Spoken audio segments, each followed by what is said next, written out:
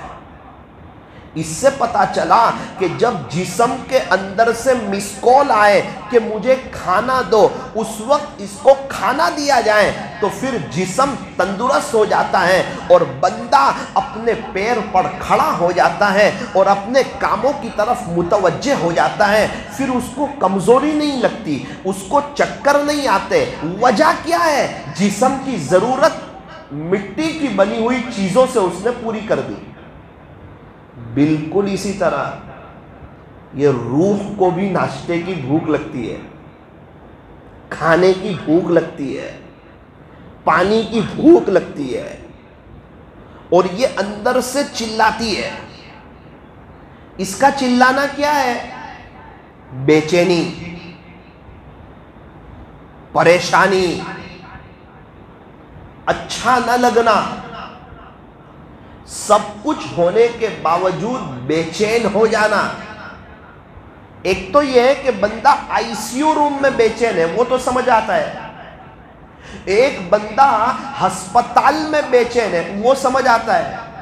ایک شخص کی شوگر ڈاؤن ہو گئی ہے اور وہ بے چین ہے، اس کا بے چین ہونا سمجھ میں آتا ہے۔ ایک شخص جیل میں ہے اور بے چین ہے، اس کا بے چین ہونا بھی سمجھ میں آتا ہے۔ لیکن ایک شخص ہے، نوجوان ہے، ہٹا گٹا ہے، صحت یاب ہے، اللہ نے اسے کئی طریقے کی بیماریوں سے بچایا ہوا ہے اور بڑی شان سے اپنی زندگی گزار رہا ہے، اور اللہ اتنا مہربان ہے کہ ایک وقت کی چائے بھی اس کی آگے پیچھے نہیں کرتا ہے، پھر بھی وہ کہتا ہے کہ میں بے چین ہوں۔ یہ اس بات کی علامت ہے، اس کی روح اندر سے چلا رہی ہے، میرے عزیز جسم کو تو کھانا دیتا ہے، مجھے بھی کھانا دے۔ روح کا ناشتہ کیا ہے؟ فجر کی نماز کے بعد اگر کوئی یاسین شریف پڑھ لے تو فرمایا یہ روح کا ناشتہ ہے، روح کو ناشتہ مل جاتا ہے۔ جس طرح بھوک لگتی ہے، کھانا مل جائے انسان مطمئن ہو جاتا ہے، بالکل اسی طرح وقتاً فوقتاً روح کو کھانا مل جائے، یہ روح بھی مطمئن ہو جاتی ہے۔ آج جس کو دیکھو غم سے بھرا ہوا ہے، غصے سے بھرا ہوا ہے، غم اور غصے میں بھرا ہوا ہے، کیوں؟ کیا وجہ ہے؟ فرمایا اس کے اندر سکون نہیں ہے۔ سکون کیوں نہیں ہے؟ کیونکہ اس کی زندگی میں قرآن نہیں، اس کی زندگی میں اللہ کا ذکر نہیں، اس کے پاس قرآن شریف کی تلاوت کے لیے وقت نہیں ہے، اللہ کے ذکر کے لیے وقت نہیں ہے، اسی لیے وہ بے چین ہے، اس کا اندرون میں اندھیرا ہے، اسی لیے وہ ہر وقت غم و غصے میں بھرا رہتا ہے۔ اور جو قرآن شریف کی تلاوت کرتے ہیں، اللہ کا ذکر کرتے ہیں، وہ ہر وقت تر و تازہ رہتے ہیں، ان کے چہرے پر ایک رونق ہوتی ہے، ایک نورانیت ہوتی ہے، چاہے ان کا رنگ کیسا بھی ہو لیکن ان کے چہرے پر ایک لائٹنگ ہوتی ہے، ایک نورانیت ہوتی ہے، ان کے چہروں پر سکون کے آثار ہوتے ہیں، اور وہ دنیا میں رہتے ہوئے جنت کا مزہ لے رہے ہوتے ہیں اور بڑی مزیدار زندگی گزارتے ہیں۔ دنیا اللہ ان کے قدموں میں ڈالتا ہے، ان کی بیوی بچے ان کے فرما بردار ہوتے ہیں، گھروں میں ایک محبتوں والا ماحول قائم ہوتا ہے، اور اللہ کی زمین پر انہیں زندگی گزارنے کا مزہ آتا ہے۔ کیا وجہ ہے؟ کہ جس اللہ نے بنایا ہے اس کے فرما بردار ہے، اس کے نافرمان نہیں ہے۔ اور بیٹا جب تک باپ کا فرما بردار ہو، بیٹے کو باپ کے گھر میں مزہ آتا ہے، اور جب نافرمانی کریں پھر ابو کے گھر میں مزہ نہیں آتا۔ بالکل اسی طرح بندہ جب تک اللہ کا فرما بردار رہتا ہے اسے اللہ کی زمین پہ مزہ آتا ہے، جب نافرمانی کرتا ہے پھر اللہ کی زمین پہ اسے مزہ نہیں آتا۔ اس لیے روح کو اس کا ناشتہ دے دیا جائے، کھانا دے دیا جائے۔ پالنپور میں بہت سے علاقے ایسے ہیں جہاں پر جب تک بچہ یاسین شریف نہ پڑھ لے اس کی ماں اس کو کھانا ہی نہیں دیتی۔ ایک ماحول ہو گیا کہ یاسین شریف پڑھ لی جائے۔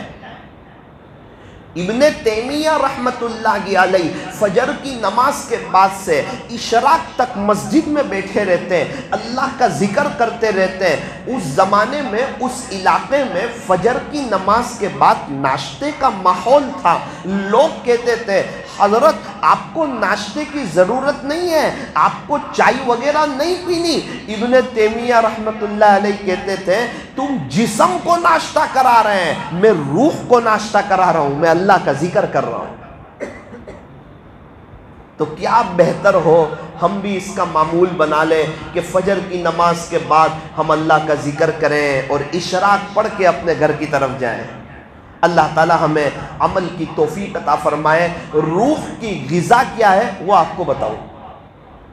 سب سے پہلا ذرا دھیان سے سننا، اگر اس پر عمل ہو جائے گا نا انشاءاللہ زندگی گزارنے کی مزہ آ جائے گی، زندگی مزیدار ہو جائے گی، زندگی پر رونق ہو جائے گی، زندگی پر لطف ہو جائے گی، زندگی پر کشش ہو جائے گی، اور یاد رکھنا اللہ کی زمین پہ مزہ آئے گا انشاءاللہ، چین سکون ملے گا۔ کتابوں میں لکھا ہے نمبر 1 روح کی غذا قرآن شریف کو پڑھنا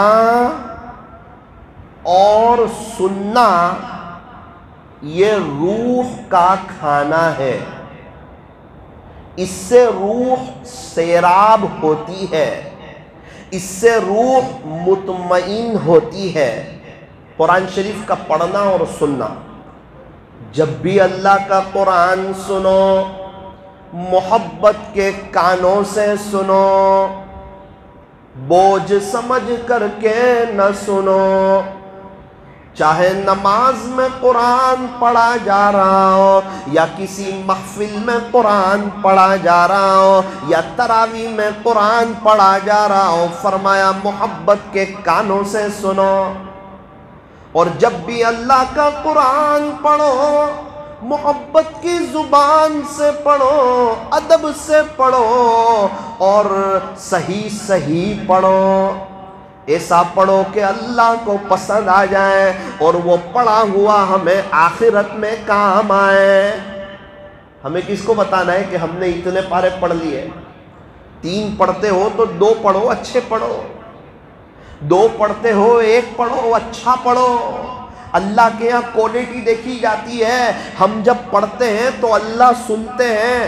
اگر کسی کو یوں لگے کہ اللہ نہیں سنتے تو اس کو دوبارہ کلمہ پڑھنا پڑے گا۔ اللہ سنتے ہیں۔ جماعت میں ہے، حلقہ لگا ہوا ہے، اور اس میں جب بندہ انا اعطینا سناتا ہے بڑی اچھی طریقے سے، مخرج سے، صفات سے، اور وہی انا اعطینا سنت میں پڑھتا ہے تو بغیر مخرج اور صفات کے، اس سے پتا چلا جلوت کچھ اور ہے، خلوت کچھ اور ہے، اور یہ چیز اللہ کی نظر سے گرانے والی ہے۔ اللہ والوں کی جلوت اور خلوت ایک جیسی ہوا کرتی ہے۔ ان کو پتا ہے کہ ہم جلوت میں ہوں پھر بھی ہمیں ہمارا اللہ دیکھتا ہے، ہم خلوت میں ہوں پھر بھی ہمیں ہمارا اللہ دیکھتا ہے۔ ایک بزرگ سے مرید نے کہا حضرت بد نظری ہو جاتی ہے، کوئی وظیفہ بتائیں۔ حضرت نے فرمایا قرآن شریف کی اس آیت کا مراقبہ کیجئے، الم یعلم بأن اللہ یرا، کیا میرا بندہ اس بات کو نہیں جانتا کہ اس کا اللہ اسے دیکھ رہا ہے؟ اللہ ہو، اب ذرا غور تو کریں کیا اللہ تعالیٰ کہہ رہے ہیں؟ الم یعلم بأن اللہ یرا، کیا میرا بندہ تو اس بات کو نہیں جانتا کہ تیرا اللہ تجھے دیکھ رہا ہے؟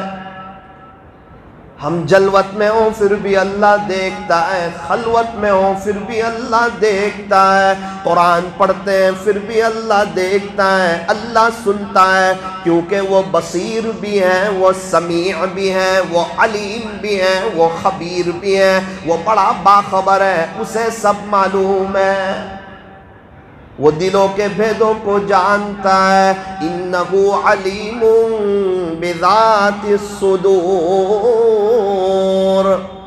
ہم لوگ اللہ کے گھر میں بیٹھے ہوئے ہیں، ہم نہیں بیٹھے ہیں، اللہ نے بٹھایا ہے، وہ کوئی کاموں میں لگا دیتا، الجھا دیتا، بیمار کر دیتا، ہسپتال میں ہوتے، مسجد میں ابھی کہاں سے ہوتے؟ فرمایا ہم یہاں آئے ہوئے ہیں، اس میں ہمارا کوئی کمال نہیں، محض میرے رب کا احسان ہے۔ اور اس عاجز کی زبان سے اللہ یہ باتیں کروا رہا ہے، یہ اس بات کی علامت ہے اللہ ہمیں سکون دینا چاہتا ہے، ہماری آخرت کو بنانا چاہتا ہے، ہمیں اپنا ولی بنتے ہوئے دیکھنا چاہتا ہے، ہماری سوچ کو درست کرنا چاہتا ہے، ہمیں اپنا بنانا چاہتا ہے، اسی لیے بٹھایا ہوا ہے، اسی لیے یہ ساری باتیں سننے کی اللہ توفیق دے رہے ہیں۔ اللہ کرے کہ میں اور آپ اگر عمل پیرا ہو جائیں، مزہ آ جائے دنیا میں بھی اور آخرت میں بھی۔ دنیا تو وقتی ہے، فانی ہے، گزر جائے گی، مالداری میں، غریبی میں، غمی میں، خوشی میں، صحت میں، بیماری میں، جیل میں، ہسپتال میں، شو روم میں، جھوپڑے پر چلتے ہوئے، بیٹھے ہوئے، سوتے ہوئے، کھاتے ہوئے، پیتے ہوئے، لیٹے ہوئے، دنیا تو گزر جائے گی، یہاں ایسے رہے کہ ویسے رہے، وہاں دیکھنا ہے کہ کیسے رہے۔ کئی لوگ تھے 100 سال پہلے والے، مالدار بھی قبر میں، غریب بھی قبر میں، صحت مند لوگ بھی قبر میں، بیمار لوگ بھی قبر میں۔ ہمارے پردادا کہاں ہیں، ان کے ابا کہاں ہیں؟ اور قبرستان کا تو بڑا عجیب معاملہ ہے، اے قبرستان تیرا حساب بھی بڑا گینے کے، تیرے یہاں امیر ہو یا غریب سب کا بستر ایک ہے۔ قبر میں کوئی فرق نہیں کیا جاتا کہ یہ بادشاہ کی قبر ہے یا یہ غلام کی قبر ہے، یہ اللہ کے ولی کی قبر ہے یا اللہ کے نافرمان کی قبر ہے، سب کی قبر ایک جیسی ہوتی ہے۔ وہاں پر فیصلے عمل کے مطابق ہوتے ہیں۔ اچھا، روح کو جو سکون ملتا ہے وہ اللہ کی طرف سے انوارات جو اترتے ہیں نا، اس سے سکون ملتا ہے، تجلیات جو نازل ہوتی ہے اس سے سکون ملتا ہے، اور اللہ کا جب رحم ہو جاتا ہے اس سے سکون ملتا ہے۔ میں جو آپ کو بات کر رہا ہوں کوئی اوپر بات نہیں کر رہا، اس کی دلیل قرآن عظیم الشان میں موجود ہے۔ اللہ تعالیٰ فرماتے ہیں وَإِذَا قُرِئَ الْقُرْآنُ فَاسْتَمِعُوا لَهُ وَأَنصِتُوا لَعَلَّكُمْ تُرْحَمُونَ۔ خلاصہ یہ کہ جب قرآن شریف پڑھا جائے تو تم اس کو خاموشی سے سنو، بغور سنو۔ جب قرآن شریف پڑھا جائے تو دھیان سے سنو اور خاموش رہو، لعلکم ترحمون، تاکہ تم پر رحم کیا جائے۔ یہ اللہ کا قرآن کہتا ہے کہ جب قرآن شریف پڑھا جائے اور قرآن شریف کو سنیں تو دھیان سے سنیں، خاموشی سے سنیں۔ انعام میں کیا ملے گا؟ فرمایا اللہ کا رحم ملے گا، اور یہ رحم مل جائے یہ روح کی خوراک ہے۔ جب قرآن شریف کے سننے سے اللہ کا رحم ہو جاتا ہے، یقین مانے اس کے پڑھنے سے کیا نعمتیں ملتی ہوں۔ 3 دن پہلے ایک ڈاکٹر صاحب سے ملاقات ہوئی، ایک سفر میں جانا ہوا ان کے ساتھ۔ کہنے لگے مولانا صاحب اللہ کا بڑا شکر ہے، بڑا انعام ہے، اس کا بڑا احسان ہے کہ میں روزانہ 2 پارے پڑھتا ہوں، روز پابندی سے بلا ناغہ۔ اور مولانا یہ پڑھنا ہی پڑھنا ہے، روزانہ پابندی سے، ہر 15 دن میں میرا ایک قرآن ختم ہونا چاہیے۔ ڈاکٹر صاحب آپ تو مشغول رہتے ہو، کلینک ہے آپ کی، اتنے پیشنٹ ہوتے ہیں، دعوت کے کام میں بھی آپ برابر جڑے ہوئے ہوں، آپ جمعرات کے دن ہوتے ہیں، حلقے کے مشورے میں ہوتے ہیں، شہر کے مشورے میں ہوتے ہیں، اس طرح آپ ہمارے ساتھ ملاقاتوں میں دور دور چلے آتے ہوں، اس کے باوجود فرمایا وہ سب اپنی جگہ، لیکن روزانہ 2 پارے ہر حال میں پڑھنے۔ کب پڑھتے ہو؟ ہاں مولانا اس کا ایک وقت ہے، وہ وقت میں نے اپنے اللہ کو دے دیا ہے۔ جب ایک وقت طے ہوتا ہے نا پھر وہ کام ہو جاتا ہے۔ ناشتے کا وقت طے ہے، وقت پر ناشتہ ہو جاتا ہے۔ کھانے کا وقت طے ہے، وقت پر کھانا ہو جاتا ہے۔ کسی کا کھانا آگے پیچھے نہیں ہوتا، بارش ہو، گرمی ہو، سردی ہو، سنڈے ہو یا عید کا دن ہو، خوشی کا وقت ہو، غمی کا وقت ہو، موت میت کا وقت ہو، تفریح کا وقت ہو، کھانا آگے پیچھے نہیں ہوتا۔ وجہ کیا ہے؟ کھانے کا وقت طے ہے۔ آگے پیچھے کیا ہوتا ہے؟ قرآن شریف کی تلاوت، کیونکہ اس کا وقت طے نہیں ہے۔ ڈاکٹر صاحب نے کہا مولانا میں دوپہر میں جب قیلولہ کر لیتا ہوں 4 بجے میں اٹھتا ہوں اور 4 سے 5 کا وقت میں اپنے اللہ کو دے چکا ہوں۔ کتنا وقت؟ 4 سے 5 کا وقت۔ اس وقت میں کوئی پیشنٹ نہیں، کوئی گھر والے نہیں، کوئی کام نہیں، کوئی فون نہیں، اور اس وقت میں کسی سے کوئی سمجھوتا نہیں، کیونکہ میرا اللہ بڑا کریم ہے اور یہ وقت میرے اللہ کے لیے۔ 4 سے 5 کا وقت، آدھے گھنٹے میں اچھی طرح ایک پارہ ہو جاتا ہے۔ 20 منٹ میں نہیں پڑھتا ہوں، خلاصہ جلدی جلدی نہیں، اطمینان سے۔ اور رمضان میں ساری مشغولی کے باوجود روزانہ جو 10 پارے پڑھنے ہیں وہ پڑھنے ہیں، اور پچھلے 5 سال سے ہر رمضان میں 10 قرآن مجید ختم کرنے کا معمول ہے۔ سن کر دل ہل گیا، افسوس بھی ہوا کہ ہماری زندگی تو غفلتوں میں گزر رہی ہے۔ ماشاءاللہ آپ میں سے بہت سے لوگ ہوں گے جنہوں نے ایک وقت طے کیا ہوگا، اور جنہوں نے وقت طے نہیں کیا وہ میرے ساتھ اس بات پر ضرور متفق ہوں گے، کبھی تلاوت ہوتی ہے، کبھی ناغہ ہو جاتی ہے، کیونکہ شیطان اتنی آسانی سے کسی کو تلاوت کرنے نہیں دیتا۔ جہاں یہ بات لکھی ہے مشائخ نے کہ سنتوں پر عمل کرنے سے اللہ ملتا ہے، سنتوں پر عمل کی توفیق کیسے ہو؟ مشائخ لکھتے ہیں یہ جو اللہ والے ہوتے ہیں یہ معمولات کے بڑے پابند ہوتے ہیں، ان کی معمولات بڑی پابندی کے ساتھ ہوتے ہیں، اس میں ناغہ نہیں ہوتا۔ یہی وجہ ہے اللہ انہیں اپنا بناتا ہے، ورنہ اتفاقی طور پر اچانک کوئی اللہ والا نہیں ہو جاتا۔ بہت اچھا موقع ہے اللہ کے ولی بننے کا، اللہ والے بننے کا، اس سے دوستی کرنے کا، اس سے یاری لگانے کا۔ ہم نے دیکھا جب کوئی گھر کا آدمی نیک ہو جاتا ہے پھر اس کے بچے حافظ بنتے ہیں، ان کے بچے عالم بنتے ہیں، مفتی بنتے ہیں، قاری بنتے ہیں، اور پورے گھر کا ماحول چینج ہو جاتا ہے۔ وجہ کیا بنی؟ فرمایا کہ ابا نیک ہو گئے تھے، ابا نیک ہو گئے، اب ان کی نسلوں میں علماء پیدا ہوئے، اللہ والے پیدا ہوئے۔ ذریعہ کون بنا؟ فرمایا کہ ذریعہ باپ بنا۔ تو نمبر 1 قرآن شریف کو پڑھنا اور سننا، صحیح قرآن پڑھنا۔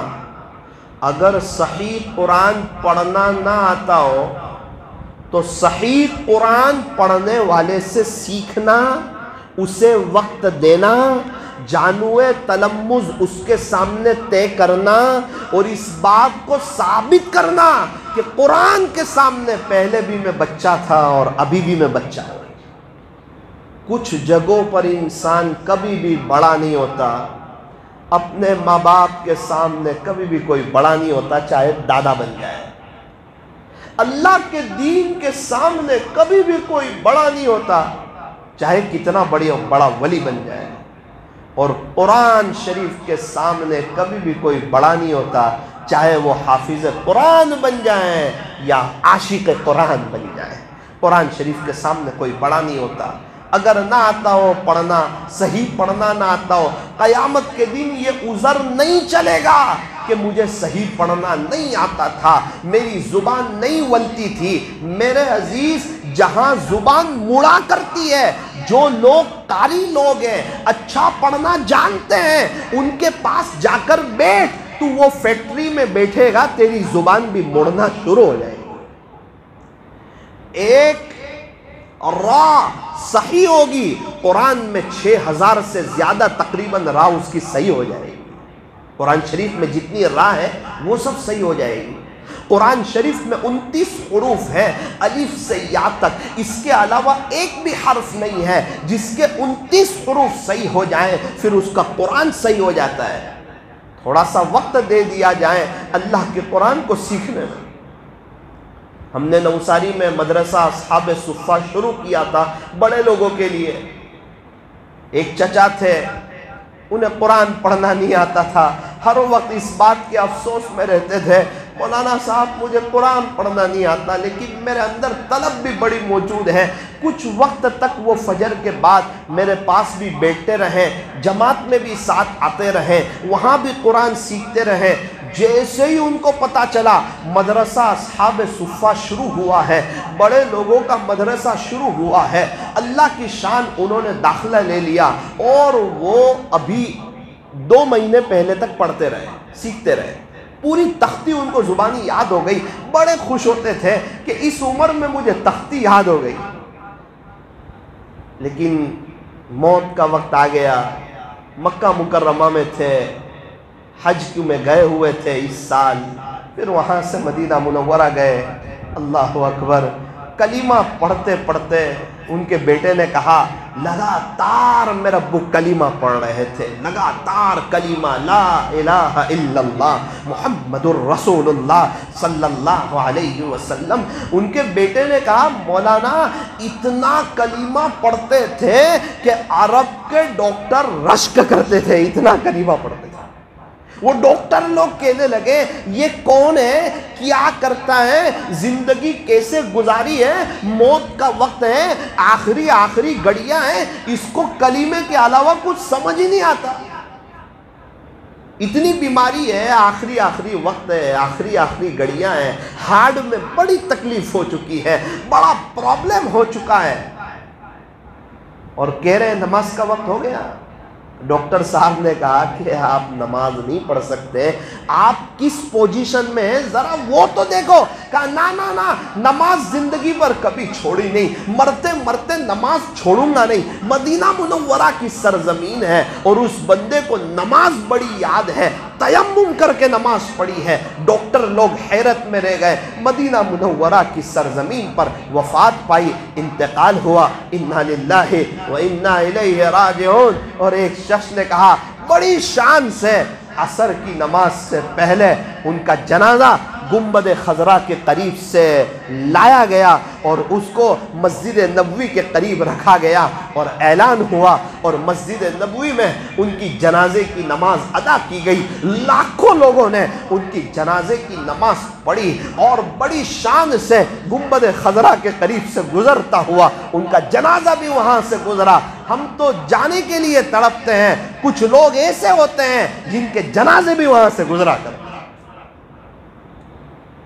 عاشق تھے، گزشتہ سفر میں کچھ میں ہمارے ساتھ چلے میں تھے، تہجد کے وقت میں بہت روتے تھے۔ ایک کونے میں سے زور سے رونے کی آواز آتی تھی، کہتے تھے مولانا میں جاہل ہوں، مجھے کچھ نہیں آتا، میں ان پڑھ آدمی، مجھے کچھ نہیں آتا، مجھے اللہ کا قرآن نہیں آتا مولانا۔ اللہ اکبر، اس پر وہ تڑپتے تھے، بے چین ہوتے تھے۔ کچھ لوگ ایسے ہیں سیکھتے ہیں پھر بھی نہیں آتا، اللہ کے بہت قریب ہو جاتے ہیں۔ کچھ لوگ اچھا سیکھ لیتے ہیں، تکبر کر کے خدا کی نظر سے گر جاتے ہیں۔ مقدر اپنا خدا کے دربار میں عاجزی چاہیے۔ اس کا یہ مطلب نہیں کہ نہ سیکھا جائے، سیکھا جائے اور عاجزی اختیار کی جائے، یہ مطلب ہے۔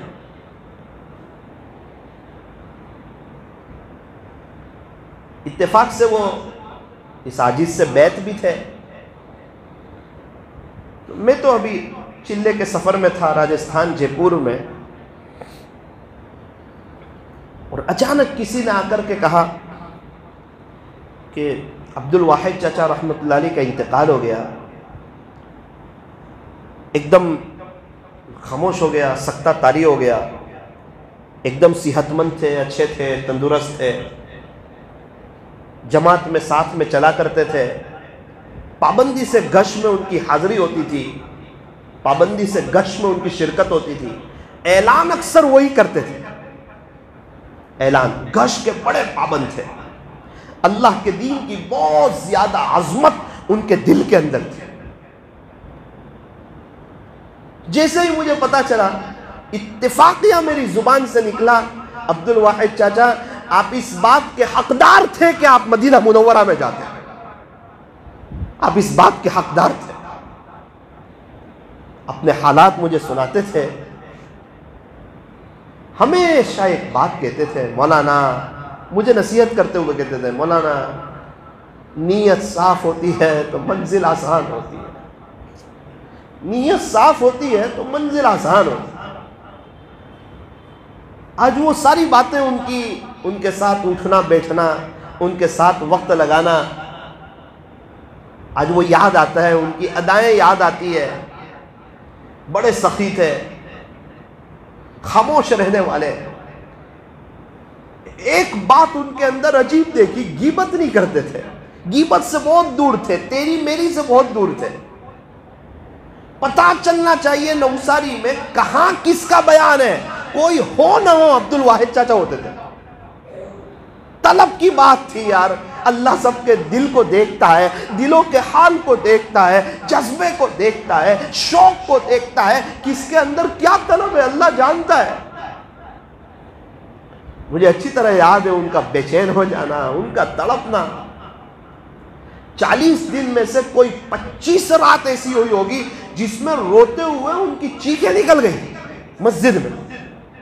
نیک بندہ، نمازی بندہ، تہجد گزار بندہ، اللہ کے دین کی محنت کرنے والا بندہ، زکاتیں دینے والا بندہ، اور پڑوسیوں کے ساتھ حسن سلوک کرنے والا بندہ، اللہ اکبر کبیرہ، راتوں کو اتنا رو رہا ہے، تڑپ رہا ہے. کیا پتا تھا کہ یہ رونا اور یہ تڑپنا اور یہ راتوں کا اٹھنا اور یہ سخاوت اور یہ نرمی اور یہ حسن سلوک یہ انہیں مدینہ منورہ میں لے جائے. مدینہ منورہ کا تذکرہ آتا تھا، ایموشنل ہو جاتے تھے. اللہ کی شان. کچبوج کا چلے کا ایک سفر ایسا تھا، اس میں ہم نے مدینہ منورہ میں حاضری کے لیے اللہ تعالیٰ سے بہت دعائیں کی تھی، اور وہاں کا مدفن ملے اس کے لیے بھی بہت دعائیں کی تھی. کچبوج کے سفر میں سب سے زور سے یہ کہتے تھے آمین. جس پہاڑ پہ ہم چلے جائیں وہاں دعا کر لیتے. اکثر مجلسوں میں دعا ہو جاتی، کبھی رات کی تہجد میں دعا ہو جاتی. اس وقت ان کی تڑپ دیکھی تھی، فکر دیکھی تھی، قربانی دیکھی تھی. صحیح بیان کرنا تو نہیں جانتے تھے، اخیر تک وہ صحیح معنوں میں قرآن نہیں سیکھ سکے، لیکن ان کی طلب کو سلام، ان کے جذبے کو سلام، اخیر تک سیکھنا چھوڑا نہیں. اپنی طلب بتائی اللہ کو، اور بڑی شان سے مدینہ منورہ میں پیارے نبی علیہ السلام کے قدموں میں انتقال ہوا. وہیں جنازے کی نماز پڑھائی گئی، وہیں قریب میں انہیں دفن کیا گیا. حاجی لوگ تو حج کر کے آ گئے اور وہ وہیں رہ گئے مدینہ منورہ. وہ کیسی سرزمین ہے جس زمین کے نیچے آقائے نامدار حضرت محمد الرسول اللہ صلی اللہ علیہ وسلم آرام فرما رہے ہو. اس سے بڑھ کے مدینہ منورہ کی سعادت کیا ہوگی. اور وہی سرزمین پر بھائی عبد الواحد چاچا آپ بھی آرام کر رہے ہیں. آپ کی عظمتوں کو سلام، آپ کی رفعتوں کو سلام. میں نے ان کے بیٹوں سے پہلے ہی کہا، دونوں بیٹے سے کہا، جب آپ کو یہ پتہ چلا ابو کا انتقال ہو گیا تو پھر آپ نے مٹھائی کیوں تقسیم نہیں کی؟ آپ کو چاہیے تھا آپ پورے نوساری میں مٹھائی تقسیم کر دیتے. عذرائے مذاق میں نے فرمایا کہ یہ خوشی کا آپ کا جذبہ ہوتا. پتہ چلا دونوں بیٹے بھی وہیں پہنچ گئے تھے. اللہ تعالیٰ مرحوم عبد الواحد چاچا رحمت اللہ علیہ کی مکمل مغفرت فرمائے اور ان کے درجات کو اعلیٰ علیین میں بلند فرمائے. پسماندگان کو عجیب و غریب صبر جمیل عطا فرمائے. ہمارے ایک ساتھی کو اللہ وہیں لے گئے، ان کی برکت سے اللہ مجھے آپ کو پوری امت کو مدینہ منورہ میں جنت البقیع کا مدفن نصیب فرمائے، ان کے پسماندگان کو اللہ عجیب و غریب صبر جمیل عطا فرمائے، اور ان کے اندر جو صفاتیں تھیں اللہ ہمیں ان صفاتوں کو اپنانے کی توفیق اور سعادت نصیب فرمائے۔ تو بات یہ چل رہی تھی، آخری بات کہ روح کی غذا نمبر 1 اللہ کا قرآن پڑھنا اور سننا، یہ روح کی غذا ہے۔ دلیل اللہ کے قرآن سے وَإِذَا قُرِئَ الْقُرْآنُ فَاسْتَمِعُوا لَهُ وَأَنصِتُوا لَعَلَّكُمْ ترحمون، اور اگر کسی پر اللہ کی طرف سے رحم ہو جائے تو یہ روح کی غذا ہے۔ نمبر 2 استغفار کرنا، استغفر اللہ پڑھنا، چاہے بڑا استغفار کریں یا مختصر الفاظ میں کریں، عربی میں کریں یا اردو میں کریں، شرط یہ ہے ندامت کے ساتھ کریں۔ اس کو تسبیح نہ سمجھیں، استغفار کو وظیفہ نہ سمجھیں، یہ نہ تسبیح ہے، یہ نہ وظیفہ ہے، یہ تو معافی ہے، معافی کے انداز میں استغفر اللہ استغفر اللہ استغفر اللہ۔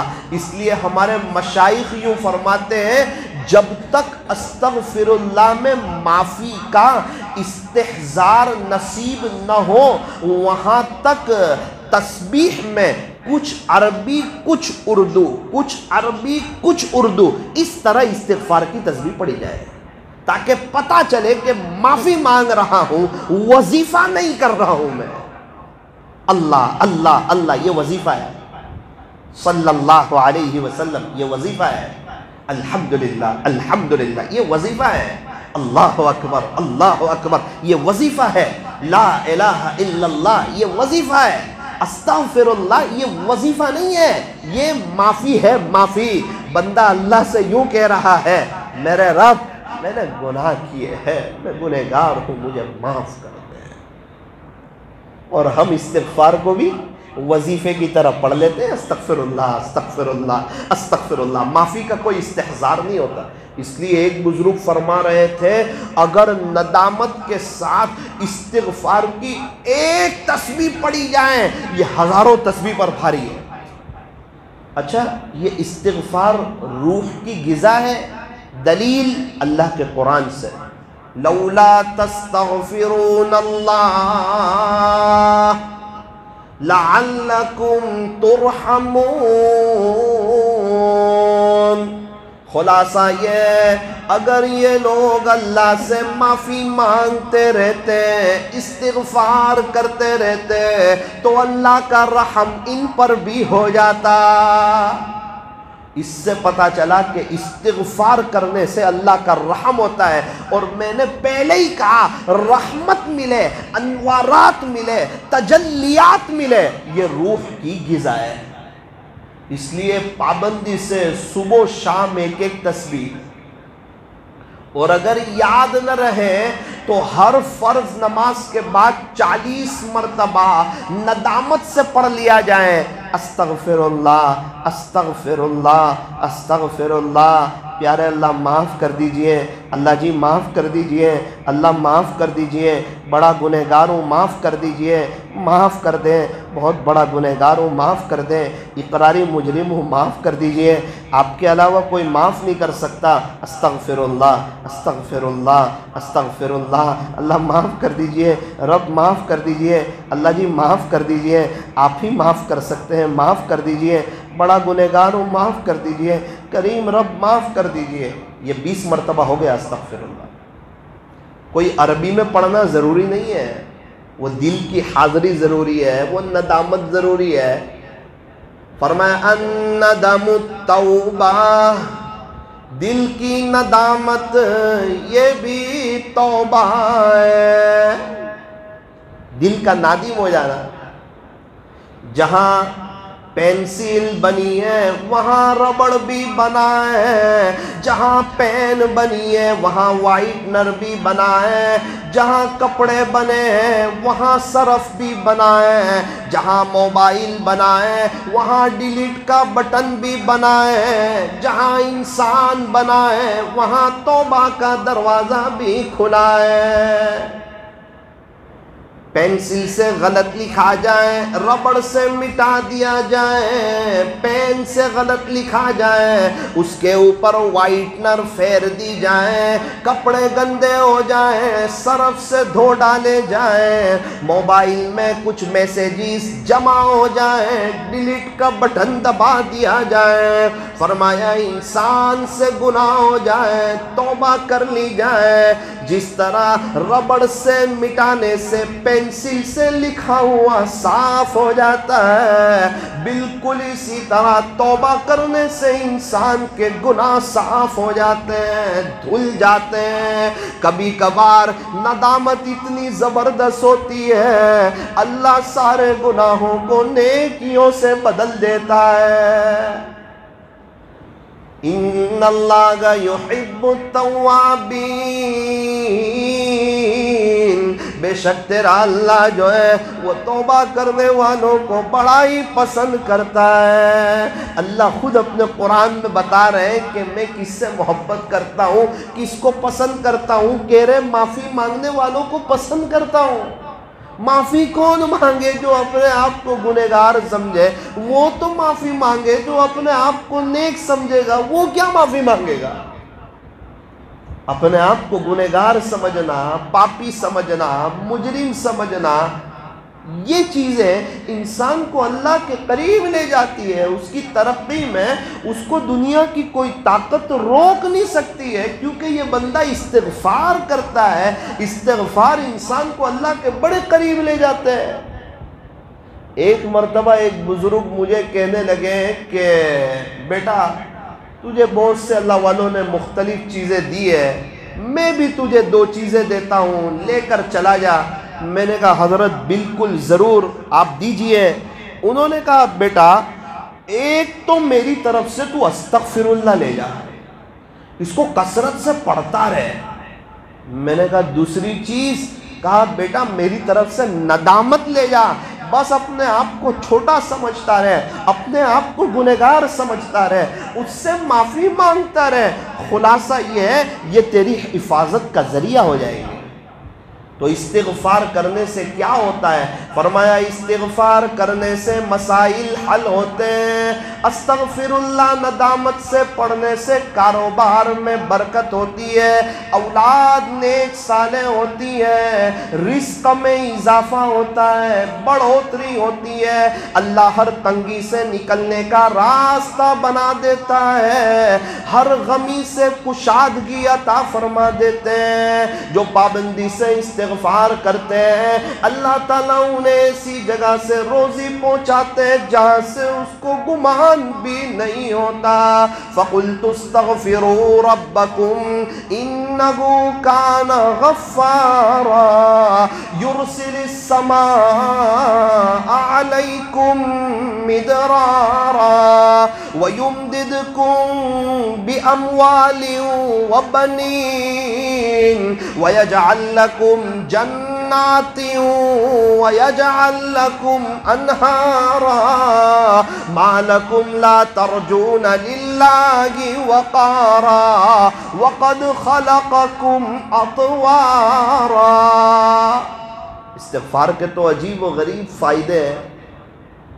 اللہ تعالیٰ آسمان سے پانی بھی برسا دیتے ہیں، اولاد بھی دے دیتے ہیں، مال میں اللہ برکت بھی دے دیتے ہیں۔ خلاصہ یہ ہے کہ استغفار کی برکت سے انسان کے سارے راستے کھل جاتے ہیں۔